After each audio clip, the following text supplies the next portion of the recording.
السلام علیکم ورحمۃ اللہ وبرکاتہ۔ امید ہے کہ تمام حضرات خیر و عافیت سے ہوں گے۔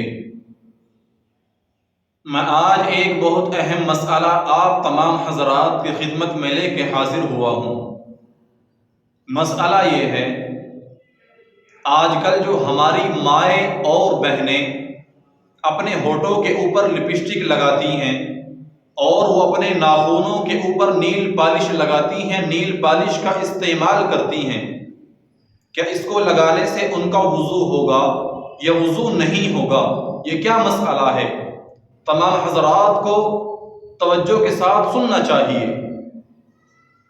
نیل پالش و رنگین روغن جو عورتیں اپنے ناخنوں کے اوپر استعمال کرتی ہیں، اپنے ناخنوں کے اوپر اس کو لگاتی ہیں، لگانے سے ناخنوں تک پانی نہیں پہنچتا، لہذا وضو کرتے وقت اس کو چھٹانا، اس روغن کو صاف کرنا یہ ضروری ہے، ورنہ آپ کا وضو نہیں ہوگا اور نہ آپ کو پاکی حاصل ہوگی۔ اسی طریقے سے ہونٹوں کے اوپر لگائے جانے والی لپسٹک، اگر وہ لپسٹک تہہ دار ہو، یعنی وہ لپسٹک پکی ہو، چھٹتی نہ ہو، تو وضو کرنے کے لیے اس کو صاف کرنا، اس کو چھٹانا یہ بھی ضروری ہے۔